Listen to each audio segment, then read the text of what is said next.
Hello, storyteller, storytelling Ron. I want to talk about how to read the Bible.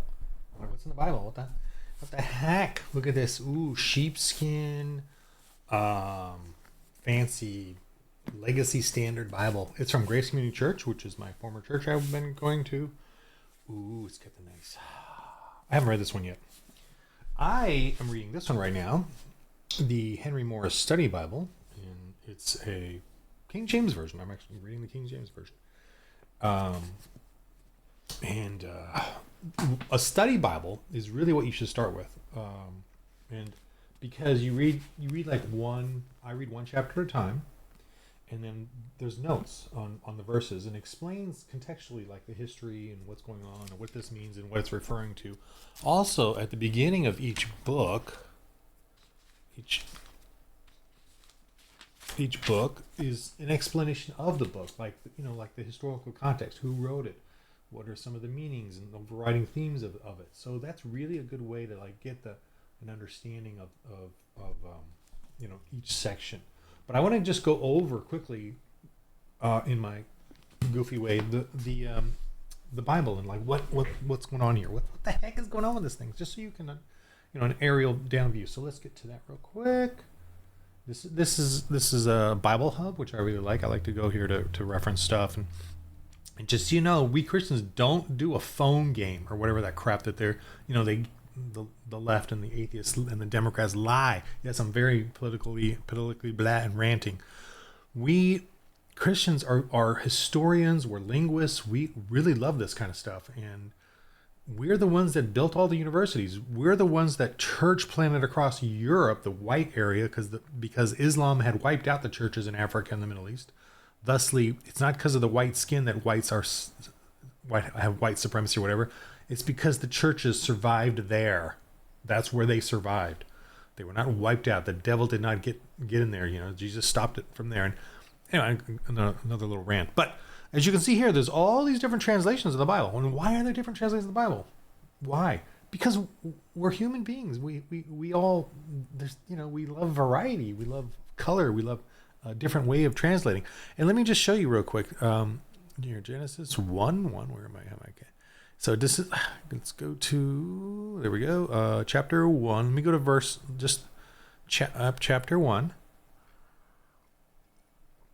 So this kind of there's a little summary of it all, which is kind of neat. But let me see here. Let me go.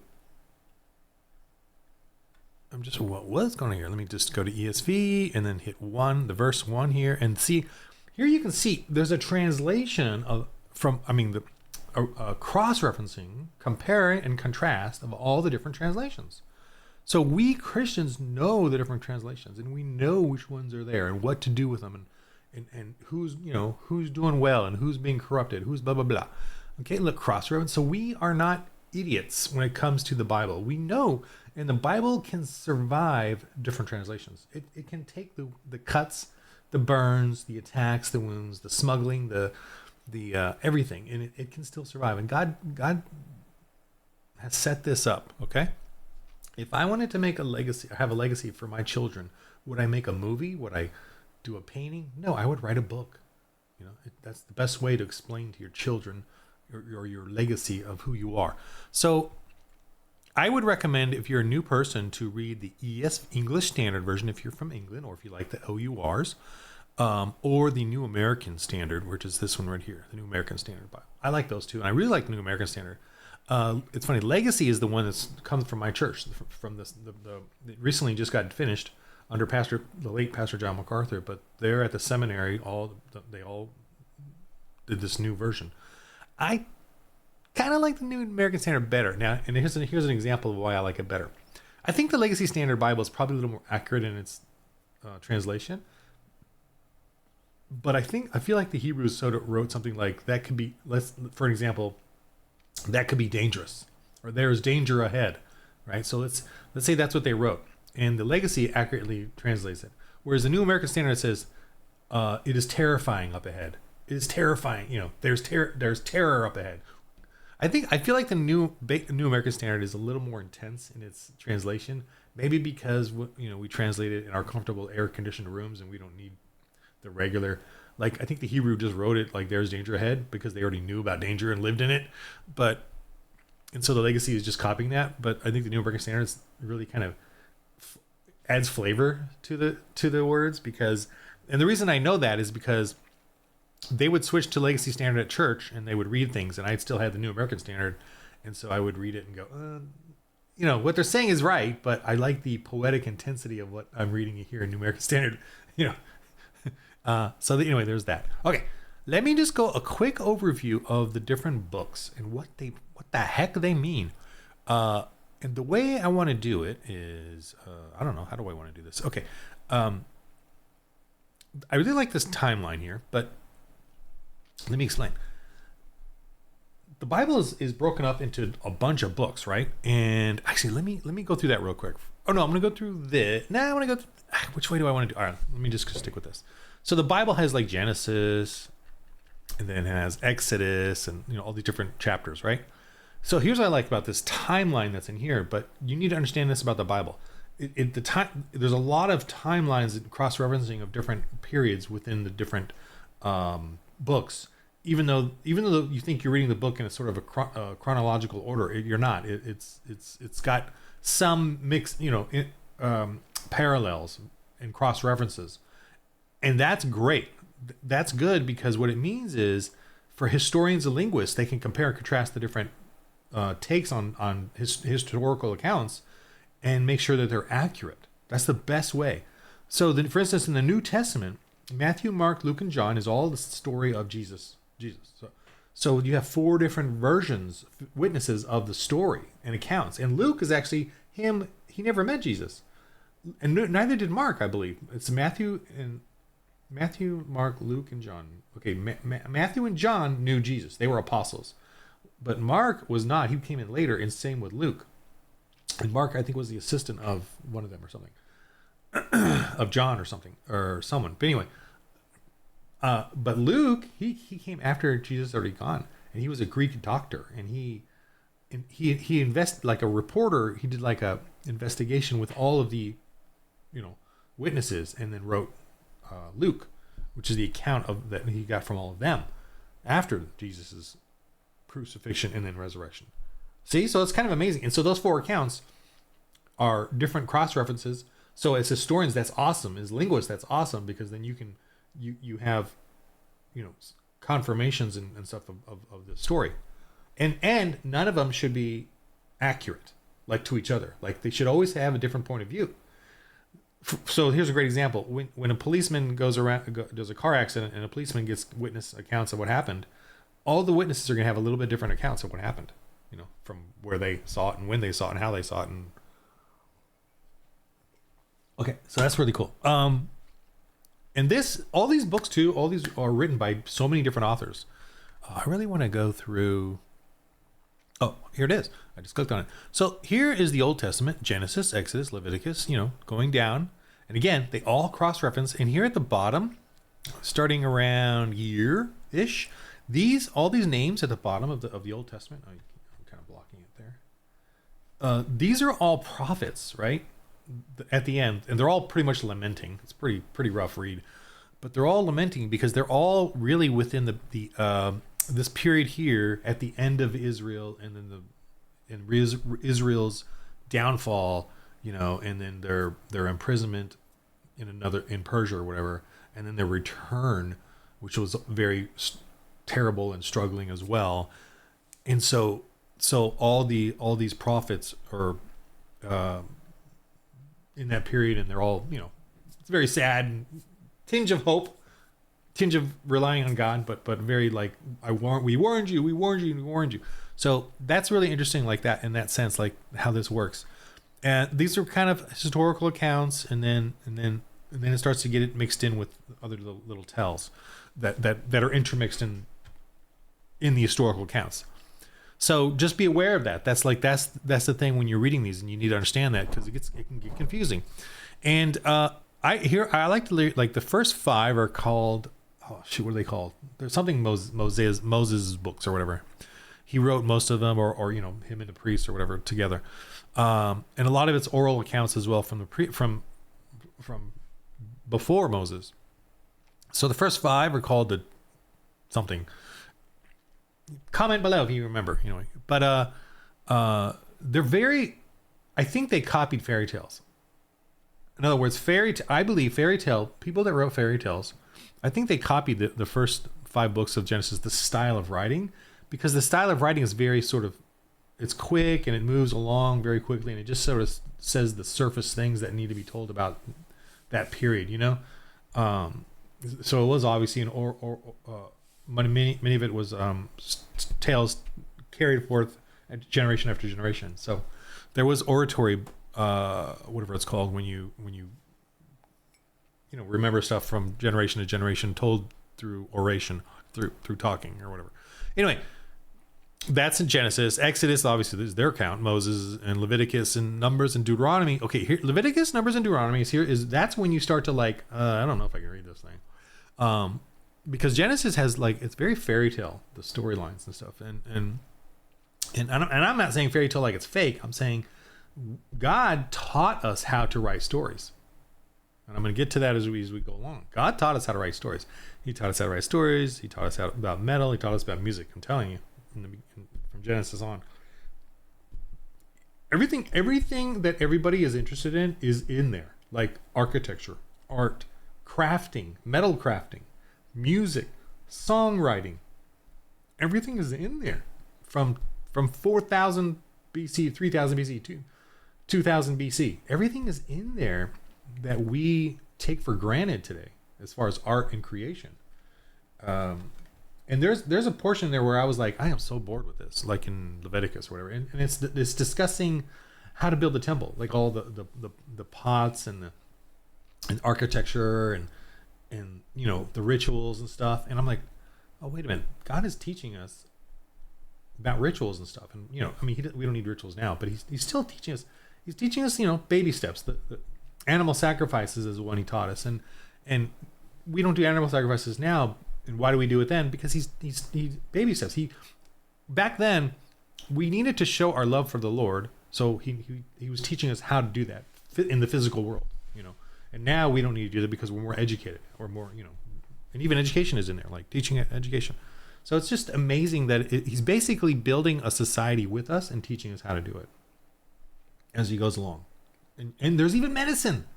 There's even like a germ warfare in there, that and the military, how to set up military, how to set up a government. And here's another thing. I haven't heard anyone say this, but I'm going to say it and keep saying it. Just so you know, the Old Testament is the Hebrew one, and it was very sacred, right? You don't mess with it. You don't translate it. It's always in Hebrew. But in 700 BC, 700 to 500 BC, they had it translated to Greek. They have translated to Greek, and that is heresy. But they accept it. They did it because there were so many Jews that were Greek in Greece, especially because of the Exodus and all, the fall of Israel. So there were so many Jews in Greece that they had to translate it to Greek. So the Greeks had access to the Old Testament. Where did democracy come from? Where did a republic come from? Yeah, they claim Greece. Who was there the entire time that they invented democracy? The Bible, the Old Testament. It's called the Septuagint, which is the Greek translation of the Old Testament, the Septuagint. And it is, we Protestant Christians argue, the most accurate Jewish Bible, because the rabbinic, the post-Jesus Christ Old Testament of Jews today is not the Septuagint. They have a new translation that has taken away or has kind of diminished the prophecy of Jesus coming. I only know a little bit about that, but anyway, I learned about the rabbinic thing later. But anyway, to get back to this, sorry, I don't want to go off on too much of a tangent there. So that's the first 5. Then Joshua is all about the Genesis to Deuteronomy is about the relationship of God to the Hebrews, and building and him designating for them a land called Israel, and then them going there and getting free from slavery and going there, and then building up a society. And he's teaching them how to build a society with judges and justice and even dealing with slavery and how that works. They did not believe in forced slavery. It was all like employment contracts, and they were dealing with pagans and selling their children, and so that's sort of like what you would say adoption today. Because remember, in adoption today, you can, the one that gave up their child has laws that you can't go bother and harass the new adopted parents, the foster parents. So that they had a lot of laws like that. And back then, remember, it's a harsh, primitive world of tribal warfare and gang warfare. So the rules and laws there and the writing is like that. So it's simplistic in that sense. So the left today likes to attack the Old Testament for its crudity, it's brutality or whatever. It's not. It's so if you just understood, you would realize, oh, this is the same as today. For example, the Old Testament, it says, thou shalt be put to death if you do this, or if you break this sin or that sin or whatever, thou shalt be put to death. And so everyone, including Christians, sort of get defensive. Oh, the Old Testament is so mean and cruel and vicious. No, it's not. Today, you will be put to death if you don't follow a parking ticket. If you resist a parking ticket, you will be put to death. See, they don't like to talk about that, but that's absolutely true. That's why the left loves laws. They love big government. Every law is a death sentence if you don't follow it. See, if I don't follow a parking ticket, what happens? They're going to take my driver's license away or whatever. They're going to, nope, I'm still going to keep driving. They're going to pull me over. Nope, I'm still driving. I'm resisting. See what's going to happen next, and then the next. If I fully resist a parking ticket, I will be put to death. I have to comply at some point along that enforcement. So that's exactly what he's teaching here, is that law. So remember, nobody knew what a law was. So the Hebrews had to teach them all. This is a law. If you don't follow it, you'll be put to death. Huh? I don't get it. Follow it.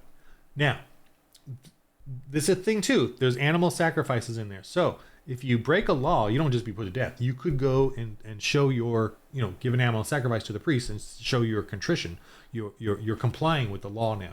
You're asking for forgiveness. So they have a system, just like we do, of complying with laws, so they don't just start killing people. Okay, so there is compassion in there. You just have to read it and understand it. You can't just, like the left, they get you to try to be dumb so that you can't have contextual, historical context of what's going on.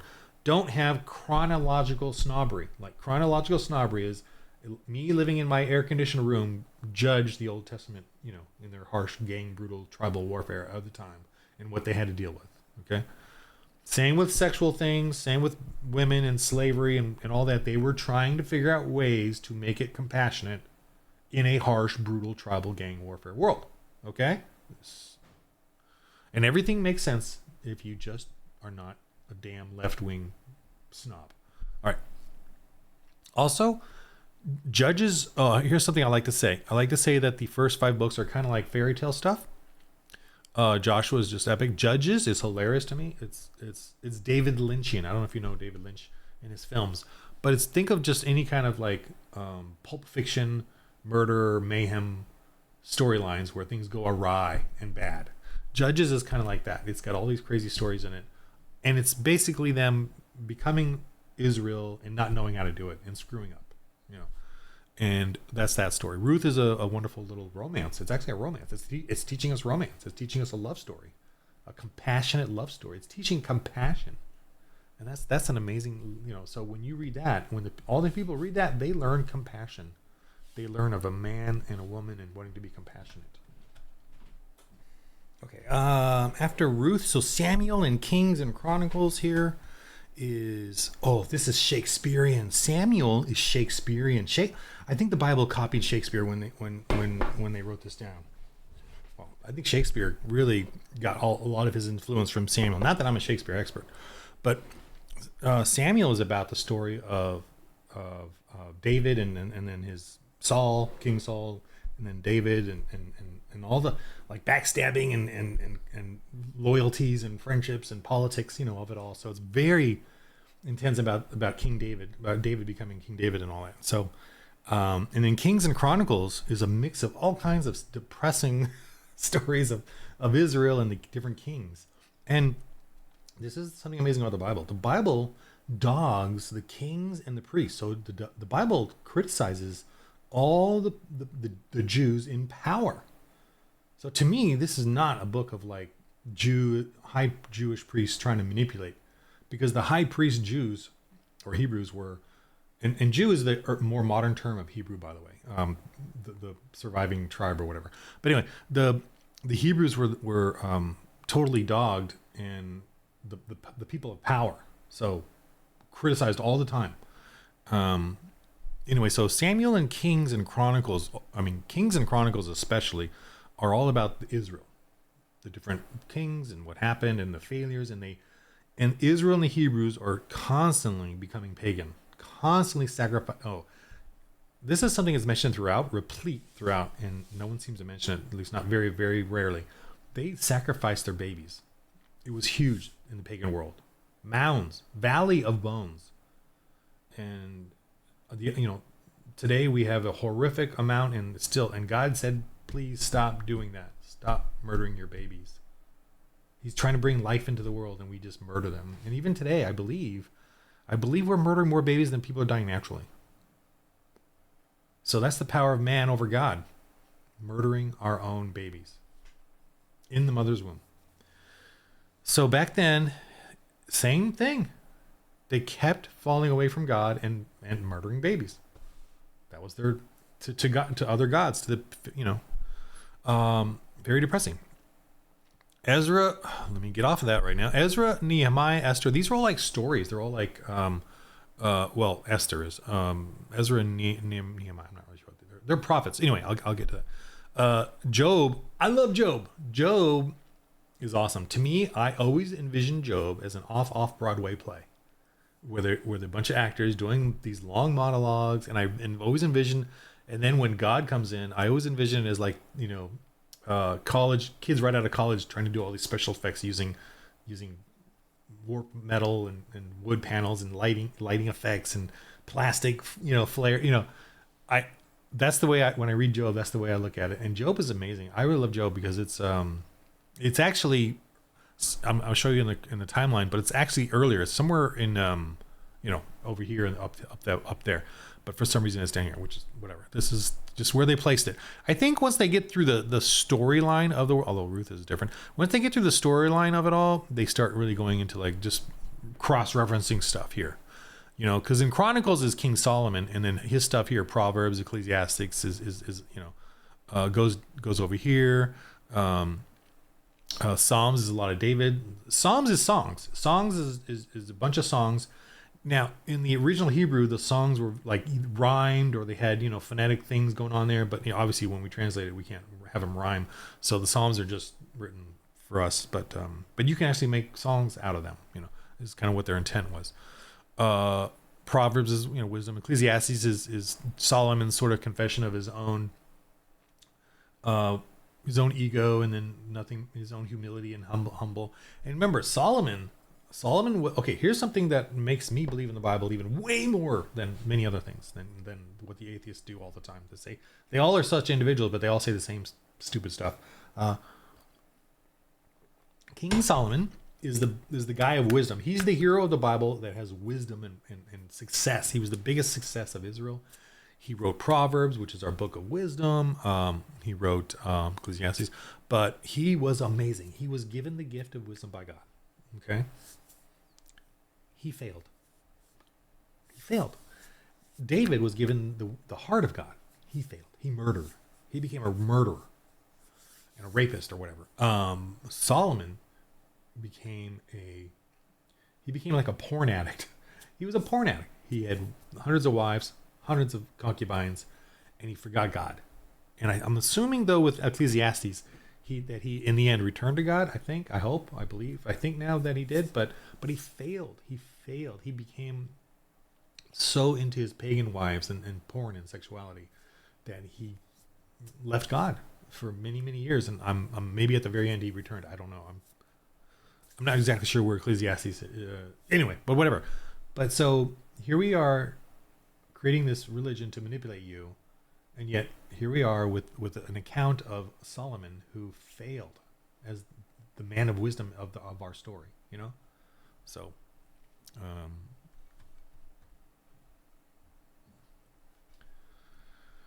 okay, so what else we got here? That's Solomon. And then as you go along down here, all of these are prophets, and they're all depressing, or depressed, whatever.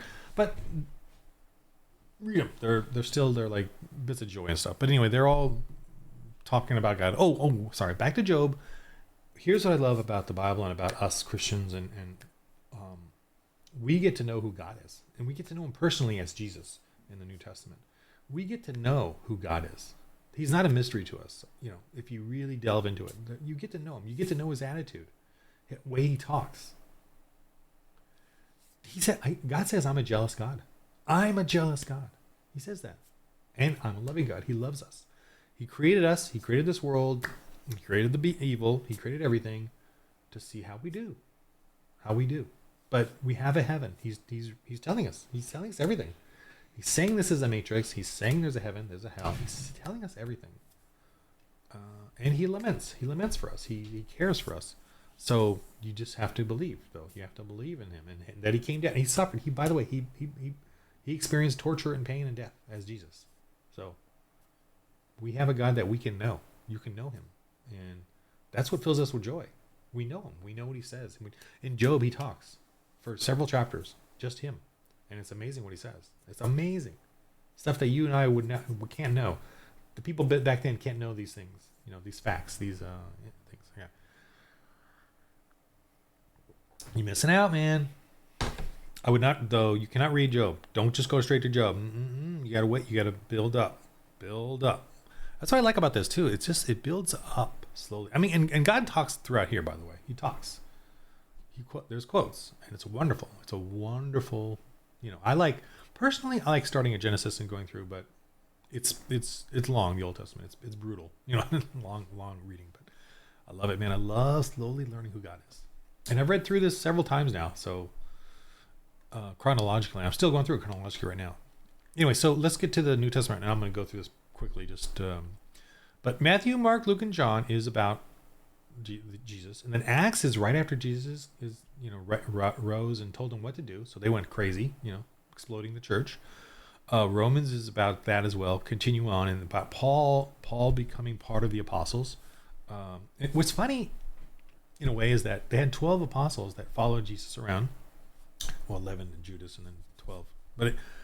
But it's funny that a lot of this is done by Paul, who was not of the original 12. So it's almost like, oh, gee, I don't know. I kind of need another guy to help out with some, And so Paul, who was a Hebrew dude that was, I think he was like a rabbi dude that was hunting down the Christians. Jesus intervened and converted them. But so a lot of the so by the way, from after Romans, starting with Corinthians all the way down to the bottom, they're all letters. They're all letters to the different churches.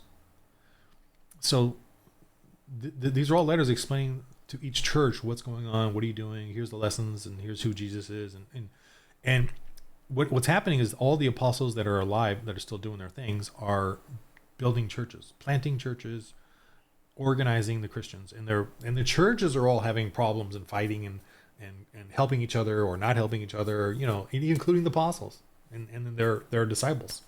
So it's all these funny, letters that are just basically talking to each other about building churches and organizing as Christians and explaining who Christ, And remember, there was no Bible or New Testament at this point, so they're building out this thing. So this is just an amazing thing to me, that how this works out and how this is. Obviously, Revelation is different from the rest, but all the others are letters, and it's all about church. It's all about being part of a church, doing your ministry at a church. The bride of Jesus Christ, who's God, is the church, and that's us. And the whole premise then is to go out and plant churches and build these communities. What is a church in a secular terms? It is a bastion. It is a sanctuary for civility, romance, compassion, and human liberation, human freedom. Because the pagan world that the churches were being planted in all had slavery, all had gladiators, killing other humans for entertainment, torture. They didn't care. The church is what brought out schools, adoption agencies, universities, built the society. All these cathedrals all come from the churches. The churches always had schools. The monasteries always had a place for to educate. So that is why the West, or white supremacy, or whatever, Western culture, is so hated by the world, and yet it is what we have. It is all about human freedom, and tyrants, communists, Marxists, Muslims, everyone hates the West because of the church, and they call it. They don't want to say church. They want to come out and say Christianity, even though that's exactly what they're talking about. They want to insult. Use divisive language, fascism, white supremacy, racism. But what they're really talking about is the church, because the church is what built the West and survived in the white area, or whatever, the European area. The church spread out and built an answer against tyranny and against dictators and kings and despots. The church was where people fled to for charity, help, education, and a bulwark against that. And the church went after the leaders and changed them so that they would become compassionate. Across the land of churches, Magna Cartas and constitutions and republics started to happen. Voting and rights of people started to build up. It was painful, obviously, and there's still paganism everywhere. And the tyrant still wants to be a tyrant, even if they go to church. We all are sinners, and we all want to do terrible things. The church is to remind us and continue to organize and refine us from our own sins. There are a ton of sinners in church, so don't get me wrong. But the church is like the way to continually rub up against our desire for power and to be many gods. In Genesis, at the very beginning, the serpent told Eve, and by the way, the whole Adam and Eve story, I'll explain it, but the serpent told Eve, you don't have to eat that fruit. You don't have to listen to God. You can be your own God. So what it's saying, what you notice about people who hate God is they want to tell you what to do. They want to tell you how to run your business. They want to tell you what to believe. They hate you if you don't listen to them. They get angry because you're not doing what they say. When you believe in God, you don't want to tell people what to do. You don't want to. You want to tell them the right thing to do, but you don't want to control them. Or in Christianity, we cannot forcefully convert anybody. We do make laws, moral laws, for the land, to be a law and order, but it's careful consideration. It's legislative. It's a republic. It's voting. It's trying to figure it out. It's not about power over people, centralized government that wants to control your lives, which is what the left wants all the time. They always want to nationalize the police, nationalize the government, nationalize the schools, nationalize the hospitals. When church and state was created by Thomas Jefferson, the church ran everything. It ran the schools, the hospitals, the universities, the charities, the adoption agencies. Who runs those today? The state. And it's centralized, nationalized power that they have over you and tell you what you got to believe in, etc. The story of Adam and Eve is this. If you go to Disneyland, you get to go to Disneyland, and everything there is free. Everything is for you. You get to do whatever you want at Disneyland, okay? So have at it. But there's no exit. You never get to leave. Is that Disneyland? If you never get to leave? So God gave them an exit, eating the fruit. That was a sign of, if you want to leave what I've given you, the Disneyland I've given you, you can. And so we left. And God knew we were going to leave, but he had to give us that choice from the beginning. So when you're saying that story doesn't make sense, you and I leave God all the time with our sin. We want to leave God and go away from him to be sinful. We know what truth is, and we know what sin is. By the way, I'll just tell you right now, truth and wisdom, what are they? If you don't know, that's the frustrating thing about our society. But truth is the 10 Commandments. That's truth.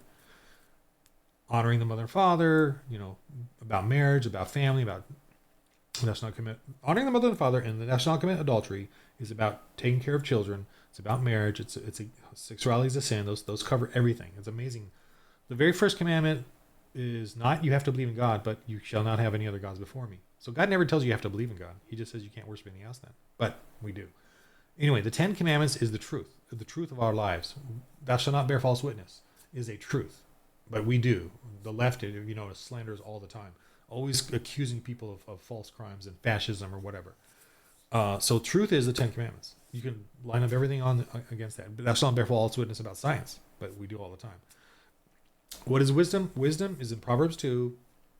Solomon laid it out, but basically it's you seek justice for everybody.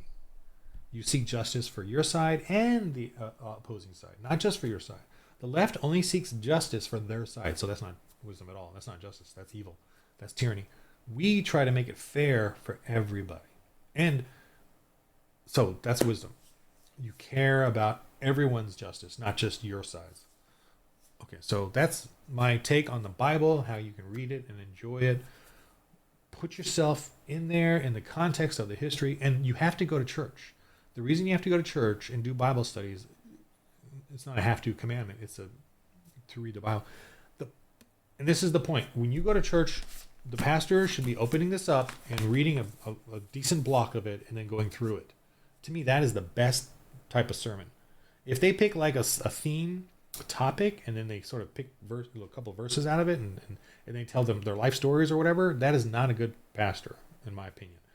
As a layman, in my opinion, that is not a good pastor, because they're deciding what to teach you, as opposed to this already tells us what to teach. I mean, I think that to me the best type of pastor is like, okay, well, we're gonna go through this and I'm gonna tell you what's going on here. All right. Oh, yeah. Then this is here. Oh, and this can cry over here. This. Oh, yeah. Oh, then this. Oh, then this. What this? That's to me, because this is what we need to learn. And when they teach you how to read this, they give you agency as a Christian. That's the thing pastors are missing out on too. If you would teach your congregation how to read this, they will all become mini pastors in your church and know what to do. But that is if you believe this as a pastor. So that's another thing. Do they actually believe this as a pastor? Because if they do, they would make sure every person in the church knows how to read this for themselves and have an attitude of Bible thumping, and you will then get the best type of members of your church, because they will all be agents of this, agents of chaos, but that's the cool thing about the Bible, is that you each one will know the laws and the wisdoms of it, so we're all on the same solid ground, and that's why we have a book with plain translations, but it's solid, and the left doesn't have one. They just kind of make up, they can be their own guys. They can make up whatever rules they want. They can murder unborn if they want and call it fetuses, and that's fine. Call us fascists and murder us. They can do that. That's that's in their rules. They can do that. That's fine. As long as we're termed fascist by them, they can murder us, and that's fine. That's justified. So that's what we're up against. So you got to join a church. You got to be part of a church to learn, to have this, to have fellowship, refinement, and to read, and then read it, have agency to read it on your own and understand it. Okay? Hope that was short enough for you. Anyway, that's what we're all up to. So be part of a church. I would recommend a Protestant, one that does that. Ask them directly, is homosexuality a sin? Is marriage between a man and a woman? Basic stuff like that you're concerned about. Ask them. Ask the members. Ask the pastor. Have a talk with the pastor before you join a church. See what he does on his sermons. Definitely go on a Sunday and see if how his sermons are as far as using this or not using it. Yeah. So in the game of life, everybody, roll holy dice.